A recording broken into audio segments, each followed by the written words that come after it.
ஆண்டவருக்குள் பிரியமான சகோதர சகோதரிகளே, பாஸ்கா காலத்தினுடைய 4வது வாரத்தின் ஞாயிற்றுக்கிழமையில் உங்கள் அனைவரையும் இந்த வாரத்தினுடைய இறைவார்த்தை சிந்தனையோடு உங்களை சந்திப்பதில் பெருமகிழ்ச்சி அடைகிறோம்.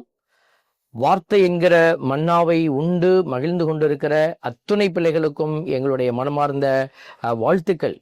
நம்ம இன்னும் உயிர்ப்பு பெருவிழாவினுடைய நாட்களில் பயணித்து கொண்டிருக்கிறோம். ஆண்டவர் பாருங்க, 40 நாட்கள் உயிர்த்த பிறகு இந்த பூமியிலே தங்கி திருத்தூதர்களுக்கு தன்னை வெளிப்படுத்தி பல்வேறு அடையாளங்கள் வழியாக தன்னுடைய அந்த உடனிருப்பையும் அவருடைய உயிர்ப்பிற்கான திட்டத்தையும் வெளிப்படுத்தினார். அவர்களை பலப்படுத்தினார். அவர்களை ஏதோ ஒரு திட்டத்தை வெளிப்படுத்தி அவர்களுக்குள்ளே அந்த திட்டத்திற்கான ஆற்றலை வைத்து அவர்களை அனுப்புவதை நம்ம பார்க்கிறோம். திருத்தூதர்கள் அல்லது அப்போஸ்தலர்கள் என்று சொன்னால் அனுப்பப்பட்டவர்கள் என்பது நமக்கு தெரிந்திருக்கிற ஒரு அர்த்தம். அப்படிப்பட்ட அனுப்பப்பட்ட நிலை என்பது என்ன என்பதை அவர்கள் உணர்ந்து கொள்ள ஆண்டவர் செய்தார். ஆண்டவர் அவர்களை அனுப்பிவிட்டு அவர் என்ன செய்தார்? அவர் எதை செய்ய அவர்களுக்கு முன் வழிகாட்டினாரோ அதையே அவர்கள் செய்யும்படி பணித்தவர்.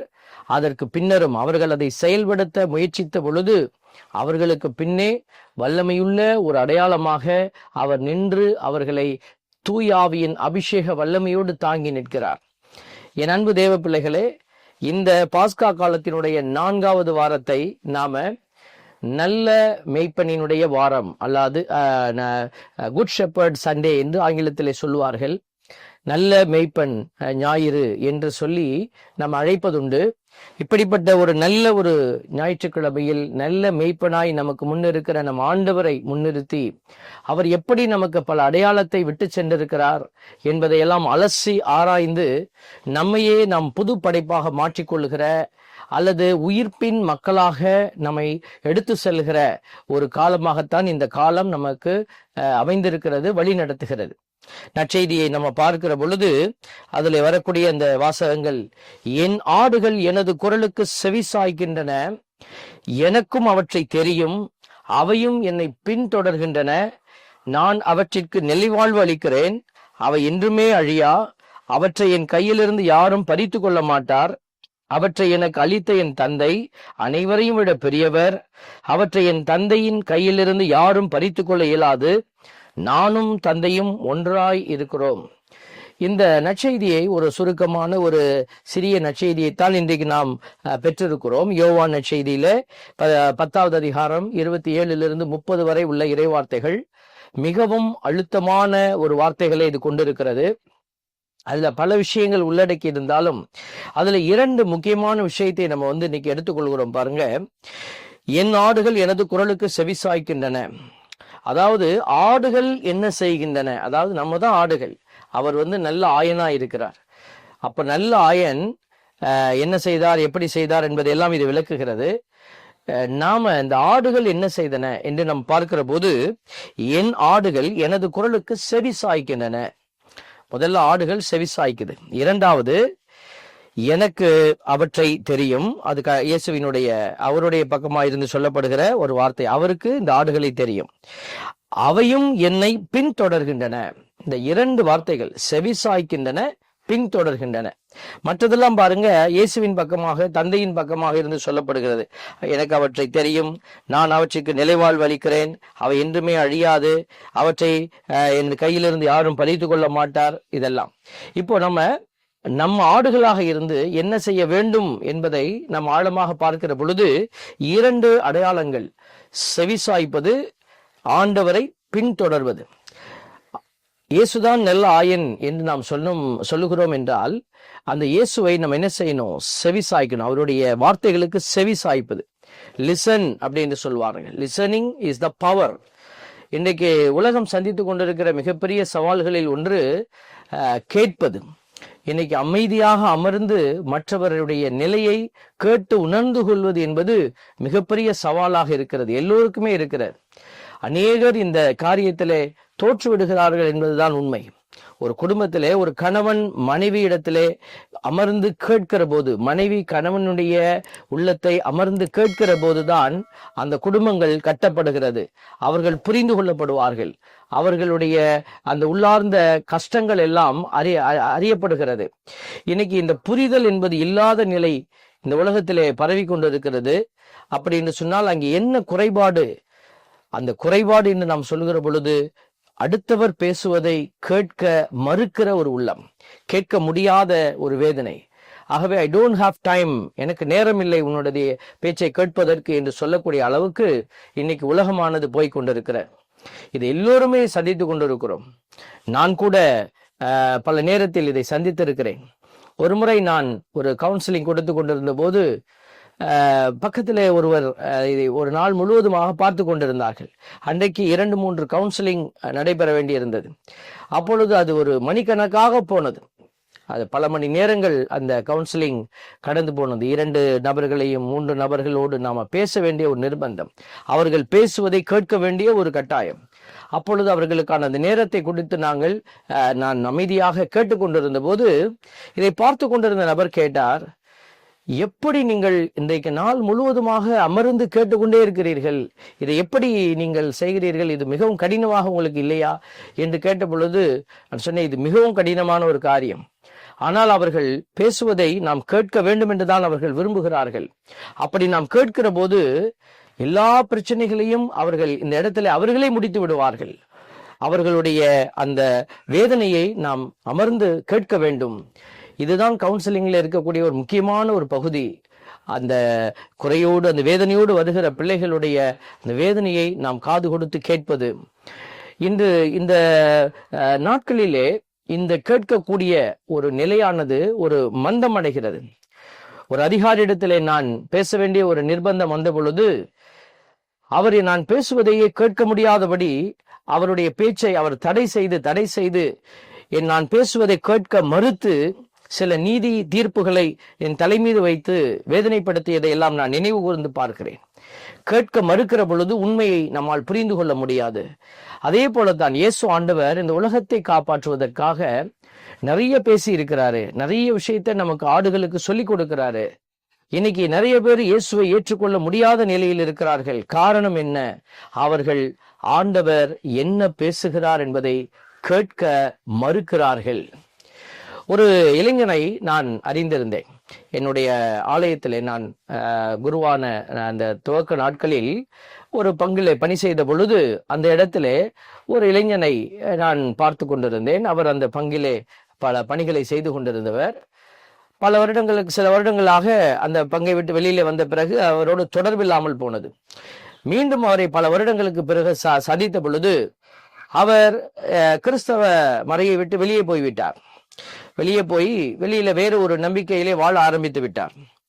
அவரை பார்த்த பொழுது அவரிடத்துல கேட்டோம், என்ன நேர்ந்தது உங்களுக்கு, என்ன பிரச்சனை என்று கேட்ட பொழுது அவர் பல புதிய சித்தாந்தங்களை எல்லாம் கொடுத்தார். புதிய சித்தாந்தங்களை கொடுத்து இப்படியாக அப்படியாக என்று சொன்னார். அப்பொழுது நான் சொன்னேன், இதையெல்லாம் நாங்கள் உங்களுக்கு விளக்கி இருக்கிறோம், இது எப்படி அதை எப்படி என்று மறையுறையில் விளக்கி இருக்கிறோம். நான் சொன்னதையே தான் நீங்களும் சொல்லுகிறீர்கள். ஆனால் நான் அன்று உங்களுக்கு மறையுறையிலே பேசிய பொழுது நீங்கள் இதையெல்லாம் கவனித்தீர்களா, கேட்டீர்களா என்று நான் கேட்டேன். அப்ப எங்க கேட்டோம்? அப்ப எங்க வாழ்க்கையே வேறையா இருந்தது. பாருங்க, அன்று அவர் சரியாக அந்த வார்த்தைகள், கடவுள் எதை முன்வைக்கிறார் என்பதை கேட்காமல் போனதுனாலே அவருடைய வாழ்க்கை தடம் புரண்டு நிற்பதை நான் பார்க்கிறேன். இன்றைக்கு ஆண்டவர் இயேசு தன் மக்களை கூட்டி சேர்க்க வேண்டும், காப்பாற்ற வேண்டும் என்பதற்காக, அதைத்தான் இந்த நற்செய்தியில் ஆண்டவர் சொல்லுகிறார். பாருங்க, அவை என்றுமே அழியாது, அவற்றை எனது கையிலிருந்து யாரும் பறித்து கொள்ள மாட்டார். அவற்றை எனக்கு அளித்த என் தந்தை அனைவரையும் விட பெரியவர். அவற்றை என் தந்தையின் கையிலிருந்து யாரும் பறித்து கொள்ள இயலாது. நானும் தந்தையும் ஒன்றாய் இருக்கிறோம். அப்ப 2 பேருடைய எண்ணமும் ஒன்றுதான். என்ன அந்த எண்ணம்? இந்த மந்தையை காப்பது, எல்லோரையும் காப்பது. அப்ப ஆண்டவர் எல்லோரையும் காப்பாற்ற வேண்டும் என்கிற ஒரு மனநிலையோடு செயலாற்றுகிறார். தந்தை, மகன், தூய ஆவி மூவருமே. அப்போ ஆண்டவர் என்ன பேசுகிறார் என்பதை கேட்டு தெரிவது. தந்தையினுடைய வெளிப்பாடுகள் எல்லாம் அற்புதமாக இருக்கிற தந்தையினுடைய வெளிப்பாடு. அந்த தந்தையினுடைய வெளிப்பாட்டை நம்ம அமர்ந்து ஆண்டவருடைய அந்த பாதத்திலே அமர்ந்து அமைதியிலே நீங்கள் தியானிக்கிற போதுதான் அதை உணர முடியும். ஒருவேளை அதை உணர முடியாத ஒரு நிலை, அமைதியிலே எனக்கு உட்கார்ந்து தியானிக்க முடியலன்னு சொன்னா, நீங்கள் ஆண்டவரை அறிந்து கொள்வதற்கு இன்னொரு வாய்ப்பை கடவுள் கொடுத்திருக்கிறார், பிதாவானவர் கொடுத்திருக்கிறார். எப்படி?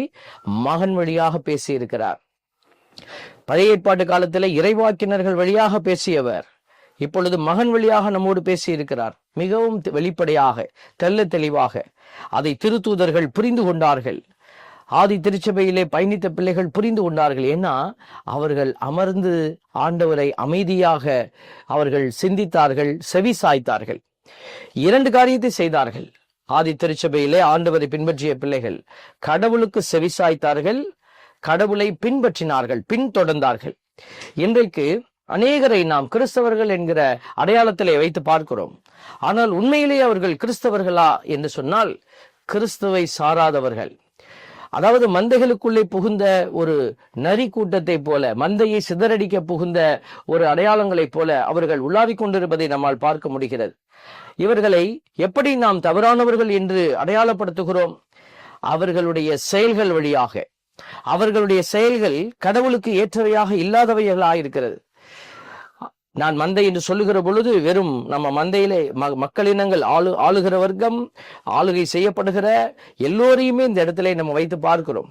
இயேசு சாமி இருந்த பொழுது எளிய மக்கள் இயேசுவை புரிந்து கொண்டார்கள். யார் இயேசுவை புரிந்து கொள்ள முடியாது என்றார்கள் என்று சொன்னால், இந்த அதிகார வர்க்கத்தில் இருக்கக்கூடிய எல்லாம் எங்களுக்கு தெரியும் என்ற நிலையில் இருந்த அந்த ஒரு வர்க்கத்தினர் தான் ஆண்டவரை புரிந்து கொள்ள முடியவில்லை. ஏனென்றால் இயேசு பேசிய விதத்தை அவர் பேசிய விதமாக கேட்க மறுத்தவர்கள், தாங்கள் விரும்புவதை அவர் பேச வேண்டும் என்று எதிர்பார்த்தவர்களால் ஆண்டவரை முழுவதுமாக புரிந்து கொள்ள முடியவில்லை. ஆகவே தான் அவர்களால் இயேசுவை பின்தொடர முடியவில்லை. ஆனால் பின்தொடர்ந்தார்கள். அவரை பழித்துரைக்க வேண்டும், சிலுவையில் அறைய வேண்டும், அவரிடமிருந்து குற்றங்களை கண்டுபிடிக்க வேண்டும் என்பதற்காக பலர் இயேசுவின் பின்னால் பின்தொடர்ந்து கொண்டிருந்தார்கள். ஆனால் நாம் பின்தொடர்தல் என்று சொல்லுகிற வார்த்தை அதை குறித்தது அல்ல. ஆண்டவரை உண்மையாக அவருடைய தொண்டர்களாக இருந்து நாம் பயணிப்பது. என் அன்பு தேவ பிள்ளைகளே, இன்றைக்கு யாரோ ஒருவர் இப்படி செய்தார் என்று சொல்லிவிட்டு போவதற்கு அல்ல, நீங்கள் நாம் அனைவரும் எப்படி பயணித்துக் கொண்டிருக்கிறோம்? உண்மையாகவே கடவுள் சொல்வதை கேட்கிறோமா? செவி சாய்க்கிறோமா? இயேசுவின் பின்னால் பின் தொடர்கிறோமா? ஆயன் அவரே நல்ல ஆயனாய் இருக்கிறார் என்பதை அறிந்து இன்னைக்கு வெளிப்படுத்தப்படுகிற அடையாளங்களை எல்லாம் உணர்ந்து அவர் பின்னே செல்ல தயாராய் இருக்கிறோமா என்பதை சிந்திக்க இந்த வாரம் நமக்கு சிறப்பான அழைப்பை கொடுக்கிறது. இந்த ஆண்டவர் நல்ல ஆயன் என்று சொல்லுகிறவர் யார்?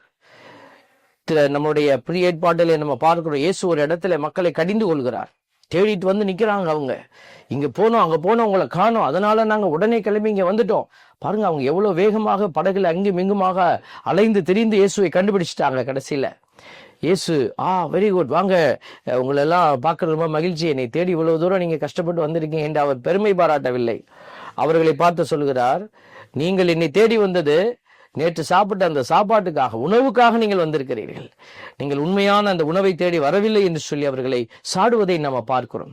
என் அன்பு தேவ பிள்ளைகளே, இன்றைக்கு கூட கடவுளை தேடுகிறவர்கள் என்று சொல்லப்படுகிற நிலையில் இருக்கிற பிள்ளைகள் எதற்காக ஆண்டவரை தேடுகிறார்கள் என்பது மிகப்பெரிய கேள்வியாக நம் முன் வைக்கப்படுகிறது. நீங்கள் ஆண்டவரை தேடுகிறீர்கள் என்றால் எதற்காக ஆண்டவரை தேடுகிறீர்கள்? திருத்தூதர்கள் ஆண்டவரை தேடினார்கள். எப்படிப்பட்ட ஆண்டவரை தேடினார்கள்? 2வது வாசகம் நமக்கு அடையாளப்படுத்தப்படுகிறது. 2வது வாசகத்திலே நீங்க போய் பார்த்தீங்கன்னாக்க, நாம் பேசிக்கொண்டிருக்கிற இந்த ஆண்டவர் யார் என்பதை வெளிப்படுத்துகிறது. இது வெறும் சோறு போட்ட தெய்வத்தை அல்ல, இங்க பார்வை கொடுத்த ஒரு அடையாளத்துக்குரிய கடவுளை அல்ல, மாறாக அங்க நடக்க முடியாத ஒரு முடமானவரை எழுந்து நடக்க வைத்தாரே அவரை குறித்த அந்த ஆண்டவரை குறித்த அடையாளத்தை அல்ல, இதெல்லாம் கடந்த ஒரு அடையாளம். 2வது வாசகத்திலே, அரியணை நடுவில் இருக்கும் ஆட்டுக்குட்டி அவர்களை மேய்க்கும் வாழ்வழிக்கும் நீரூற்றுகளுக்கு வழிநடத்தி செல்லும் என்கிற அந்த வார்த்தையை உள்ளடக்கிய திருத்துதர் யோவானினுடைய திருவெளிப்பாட்டு நூலிலிருந்து வெளிப்படுகிற அந்த வார்த்தைகள், ஆண்டவருடைய வார்த்தை சொல்லப்படுகிறது. யோவான், நான் யாராலும் எண்ணிக்கையிட முடியாத பெரும் திரளான மக்களை கண்டேன். அவர்கள் எல்லா நாட்டையும் குலத்தையும் மக்களினத்தையும் மொழியையும் சார்ந்தவர்கள். அரியணைக்கும் ஆட்டுக்குட்டிக்கும் முன்பாக நின்று கொண்டிருந்தார்கள். பாத்தீங்களா? அப்ப இந்த அரியணையில வீற்றிருப்பவர் ஆண்டவராக இருக்கிறார். அந்த அரியணையை சுற்றி இருக்கிற இந்த பிள்ளைகளுடைய அடையாளங்கள் இந்த இடத்துல அடையாளப்படுத்தப்படுகிறது. அவர்கள் எப்படிப்பட்டவர்களாக இருக்கிறார்கள்? வெண்மையான தொங்கலாடை அணிந்தவர்களாய் கையில் குருத்தோலைகளை பிடித்திருந்தார்கள். மூப்பர்களுள் ஒருவர் என்னிடம் கூறியது, இவர்கள் கொடிய வேதனையிலிருந்து மீண்டவர்கள், தங்களின் தொங்கலாடைகளை ஆட்டுக்குட்டியின் இரத்தத்தில் துவைத்து வெண்மையாக்கி கொண்டவர்கள். இதனால் தான் கடவுளது அரியணையின் முன் நின்று கொண்டு அவரது கோவிலில் அல்லும் பகலும் அவரை வழிபட்டு வருகிறார்கள். பாத்தீங்களா? அரியணையில் வீற்றிருப்பவர் அவர்களிடையே குடிகொண்டு அவர்களை பாதுகாப்பார். அப்ப அரியணையில் வீற்றிருக்கிற அந்த தெய்வம் ராஜாதி ராஜாவாக எல்லா அரசுகளுக்கும் அரசராக இருக்க போகிற ஆண்டவர் அந்த அரியணையில் இருக்கிறார். இவர்கள் தங்களுடைய தொங்கல் ஆடைகளை அவருடைய ஆட்டுக்குட்டியினுடைய இரத்தத்திலே தோய்த்து கொண்டவர்கள், ஆண்டவருக்காக துன்பப்பட்டவர்கள். இந்த அடையாளத்தை நம்ம பார்க்கிற பொழுது திருத்தூதர்களுடைய வாழ்வை நம்ம முதல் வாசகம் அடையாளப்படுத்துகிறது. இப்படி கடவுளுடைய வார்த்தைகளுக்கு செவி சாய்த்து அவர் காட்டிய வழியில் அவர் பின்னே சென்றால் என்ன நடக்கும்? நம்ம நிறைய பேர் நினைத்து கொண்டு இருக்கிறோம், கடவுள் நம்மளை எந்த விதமான துன்பமும் இல்லாமல் நம்மை எப்படி நிம்மதியான வாழ்க்கைக்குள் அழைத்து செல்வார் என்று நாம் நம்பிக்கொண்டிருக்கிறோம். ஆனால் அப்படி நிகழ்வதில்லை. திருத்தூதர்களுக்கு அப்படி அது நிகழவும் இல்லை. திருத்தூதர்களுடைய வாழ்க்கையின் முதல் வாசகம் அடையாளப்படுத்தி காட்டுகிறது, படம் பிடித்து காட்டுகிறது. திருத்தூதர் பணிகள் நூல் 13வது அதிகாரத்திலிருந்து முதல் வாசகம் சொல்லுகிறது, பவுலும் பர்னபாவும் பெருகையிலிருந்து புறப்பட்டு சென்று பிசிதியாவில் உள்ள அந்தியோக்கியாவை அடைந்தார்கள். பாருங்க, ஒவ்வொரு ஊரா போறாங்க. அந்த ஊர்களுக்கு போகிற போது அங்கே பெரிய மாலையோடு யாரும் எதிர்பார்த்திருக்க முடியாது. அங்க இருக்கிற துன்பங்கள், அங்க இருக்கிற கஷ்டங்களை அவர்கள் சந்திக்கிறார்கள். நாங்கள் பல இடத்திற்கு நான் பிரசங்கத்திற்காக இறை செய்தியை பகிர்வதற்காக செல்வதுண்டு, வெளிநாடுகளுக்கும் செல்வதுண்டு. அப்படிப்பட்ட இடத்தில் எல்லாம் மக்கள் பார்க்கிற பார்வை, ஃபாதர் அங்க இருக்கிறார், ஃபாதர் இங்க இருக்கிறார். சில பேர் சொல்லுவாங்க, அப்படியே ஊர் சுத்திக்கிட்டே இருக்கிறாரு அப்படி சொல்லுவாங்க. ஏன் சில நேரங்கள் எங்களோடு இருக்கக்கூடிய, எங்களை புரிந்து கொள்ள வேண்டிய நிலையில் இருப்பவர்கள் கூட எங்களை அவமானப்படுத்துவதை நான் பார்த்து வேதனைப்பட்டிருக்கிறேன். இப்படியே சுத்தி கொண்டிருக்கிறார் என்று சொல்லக்கூடிய ஒரு வேதனையான வார்த்தையை நாங்கள் பார்த்து கேட்டுக்கொண்டுதான் இருக்கிறோம். அதற்கு மத்தியிலே தான், இந்த துன்பங்களுக்கு மத்தியில், துயரங்களுக்கு மத்தியில் தான் இந்த இறை செய்தியினுடைய பயணமானது தொடர்ந்து கொண்டிருக்கிறது. போகிற இடத்துல எல்லா நேரமும் நம்முடைய அந்த அங்கே வாழக்கூடிய சூழல் சரியாக அமைவதில்லை. சில நேரம் உணவுகள், இடங்கள் மாறுகிற போது உணவு மாறுகிறது, நம்முடைய கிளைமேட் மாறுகிறது, சூழல் மாறுகிறது, நம்முடைய உடம்பு எல்லாவற்றிற்கும் அது ஈடு கொடுத்து செல்ல வேண்டியதாக இருக்கிறது. குடிக்கக்கூடிய தண்ணியிலிருந்து, உண்ணக்கூடிய உணவிலிருந்து, ஏன் நம்ம பழகக்கூடிய அந்த உறவுகளிலிருந்து எல்லாமே அந்த இடத்திலே மிகப்பெரிய சவாலுக்குரியதாக இருப்பதை நாங்கள் ஒவ்வொரு முறையும் சந்தித்து கொண்டுதான் இருக்கிறோம். பல இடங்களுக்கு செல்லுகிற பொழுது கொடுக்கப்படுகிற அறை கூட ஒரு சுகாதாரமற்றதாக இருப்பதை நாங்கள் பலமுறை பார்த்தும் உணர்ந்தும் இருக்கிறோம். அதை வேதனையோடு நாங்கள் சந்தித்திருக்கிறோம். ஆனால் அந்த வேதனைகள் ஒரு நாளும் நம்மளுடைய இலக்கு நோக்கிய பயணத்தை அது நிறுத்தியதில்லை. திருத்தூதர்கள் ஒரு ஊராக சென்றார்கள் என்று சொல்கிற போது நீங்கள் இதையெல்லாம் புரிந்து கொள்ள வேண்டும் என்பதற்காகத்தான் இந்த அடையாளத்தை நான் உங்களுக்கு கொடுக்கிறேன். இதை நாங்கள் போகிற போது நாங்கள் உணர்கிற, இப்பொழுது எல்லாமே மாறி போயிருக்கிறது. ஆனால் இப்படிப்பட்ட சூழல்கள் இல்லாத ஒரு சமயத்திலே, இப்படிப்பட்ட ஒரு தலம், ஒரு திருச்சபை, ஒரு ஆலயம், ஒரு குரு என்கிற ஒரு அமைப்புகள் எல்லாம் இல்லாத நிலை, நம்மை வரவேற்க இப்பொழுது 1000 பேர் இருக்கிறார்கள். ஆனால் அவர்கள் சென்ற பொழுது எத்தனை பேர் அவர்களுக்காக வரவேற்பை கொடுத்திருப்பார்கள்? இதையெல்லாம் பார்க்கிற பொழுது அவர்கள் அடைந்த துன்பங்கள், வெளியிலே சொல்ல முடியாத துன்பங்கள் 1000 இருந்தது. அவர்கள் ஓய்வு நாள் என்று தொழுகை கூடத்திற்கு சென்றாங்க, அமர்ந்திருந்தார்கள். தொழுகை கூடத்திற்கு சென்ற பொழுது கூடத்தில் இருந்தோர் கலைந்து சென்ற போது பல யூதர்களும் யூதம் தழுவி கடவுளை வழிபட்டவர்களும் பவுலையும் பர்னபாவையும் பின்தொடர்ந்தார்கள். பாருங்க, இவர்களுடைய அந்த வார்த்தை, அந்த வாழ்க்கை, அவர்களுடைய அந்த உடனிருப்பு அவர்கள் பின் வருவதற்கு அது ஒரு அடையாளப்படுத்தியது, உந்தி தள்ளியது. இவ்விருவரும் அவர்களோடு பேசி கடவுளின் அருளில் நிலைத்திருக்கும்படி அவர்களை தூண்டினார்கள். கடவுளின் அருளை விட்டு விலகி போயிடாதீங்க, கடவுளின் அருளிலேயே நிலைத்திருங்க. துன்பங்கள் வரும், துயரங்கள் வரும், பயந்திராதீங்க என்று சொல்லி அவர்கள் பலப்படுத்துவதை பார்க்கிறோம். அடுத்து வந்த ஓய்வு நாளில் ஆண்டவரின் வார்த்தையை கேட்க ஏறக்குறைய நகரத்தார் அனைவரும் கூடி வந்தனர். மக்கள் திரளை கண்ட யூதர்கள் பொறாமையால் நிறைந்து பவுல் கூறியதை எதிர்த்து பேசி அவரை பழித்துரைத்தார்கள். அப்போ கடவுள் அவர்களுக்கு கிடைக்கிற பரிசு பாருங்க, மக்கள் கூட்டம். அநேகர் அவரை பின்பற்றினார்கள். ஆனால் அங்கிருக்கிற அதிகாரிகளால் அவர்களுக்கு கிடைத்தது வேதனை, அவர்களுக்கு கிடைத்தது அவமானம். ஆண்டவருடைய அந்த வார்த்தையை அறிவிக்க வேண்டிய நிலையில் இருந்தவர்கள் பாருங்க சொல்றாரு, நீங்கள் ஏற்றுக்கொள்ள வேண்டிய நிலையில் இருக்கிறீர்கள், ஆனால் நீங்கள் அதனை உதறி தள்ளி நிலை வாழ்வுக்கு தகுதியற்றவர்கள் என்று உங்களுக்கு நீங்களே தீர்ப்பளித்துக் கொண்டீர்கள். எனவே நாங்கள் பிற இனத்தாரிடம் செல்கிறோம். ஏனென்றால் உலகம் முழுவதும் என் மீட்பை அடைவதற்கு நான் உன்னை வேற்றினத்தாருக்கு ஒளியாக ஏற்படுத்துவேன் என்று ஆண்டவர் எனக்கு கட்டளையிட்டுள்ளார் என்று வேதத்தில் இருக்கிற வார்த்தைகளை பவுலடியாரும் பரணபாவும் எடுத்து வைத்து அவர்கள் ஆண்டவரின் வார்த்தையை பிற இனத்தாருக்கு எடுத்துரைக்கிறார்கள். இதை கேட்ட பிற இனத்தார் மகிழ்ச்சி அடைந்தனர் என்று எழுதப்பட்டிருக்கிறது. என் அன்பு தேவ பிள்ளைகளே, ஆண்டவருடைய மீட்பு திட்டம், நல்ல ஆயன் என்கிற அந்த அடையாளம் இந்த உலகத்தில் இருக்கிற எல்லா மக்களுக்குமான ஒரு அடையாளம். இது கிறிஸ்துவை ஏற்றுக்கொண்டிருக்கிற எனக்கு மட்டும்தானா? ஆர்சி ரோமன் கத்தோலிக்க சபையை சார்ந்த ஒரு மக்களுக்கு மட்டும்தான் ஆண்டவர் நல்ல ஆயனா? இல்லை, அவர் ஆண்டவரை பல்வேறு வித்தியாசமான சூழலில் ஏற்றுக்கொண்டிருக்கிற அத்தனை பேருக்குமே அவர் நல்ல ஆயனாயிருக்கிறார். ஆண்டவரை ஏற்றுக்கொள்ள முடியாத நிலையில் இருக்கிற அந்த பிள்ளைகளுக்கும் அவர் நல்ல ஆயனாகவே இருக்க விரும்புகிறார். அப்படி என்றால் எல்லா இனத்தாரும் ஆண்டவருக்குள் நிறைவான ஒரு ஆசீர்வாதத்தை பெற்றுக்கொள்ள வேண்டும் என்றுதான் இயேசு சாமி விரும்புகிறார். இந்த மனநிலையோடு பயணிக்கிறவர்கள் மட்டுமே இயேசுவின் சாட்சிகளாக விளங்க முடியும். அதைத்தான் நம்மளுடைய வார்த்தை சொல்லுகிறது. ஆண்டவரின் வார்த்தையை போற்றி புகழ்ந்தனர், நிலை வாழ்வுக்காக குறிக்கப்பட்டோர் அனைவரும் நம்பிக்கை கொண்டனர். இன்னைக்கு ஆண்டவர் இயேசுவின் மீது நம்பிக்கை கொள்ளுகிற எல்லா பிள்ளைகளுமே நிலை வாழ்வுக்கு தகுதியுள்ளவர்களாக மாறுகிறார்கள்.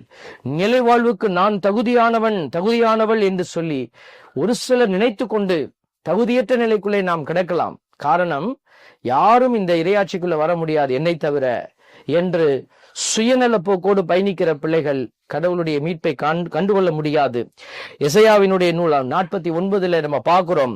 3வது இறைவசனம் 6வது இறைவசனத்துல ஆண்டவர் ஊழியனுடைய அடையாளத்தை குறித்து பேசுகிறார். நீயே என் ஊழியன் இஸ்ரவேலே, உன் வழியாய் நான் மாட்சியுறுவேன் என்று சொல்லிவிட்டு யாக்கோபின் குலங்களை நிலைநிறுத்துவதற்கும் இஸ்ரேலில் தாக்கப்பட்டோரை திருப்பி கொணர்வதற்கும் நீ என் ஊழியனாக இருப்பது எளிதன்றோ?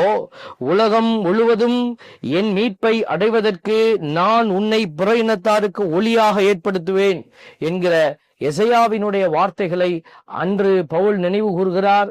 இன்றைக்கு நாமும் நினைவு கூர்ந்து எல்லா இனத்தாருக்கும் கடவுளுடைய மீட்பு அருளுகிற அந்த ஒளி கொடுக்கப்பட்டிருக்கிறது என்பதை உணர்ந்து கொள்ள வேண்டும்.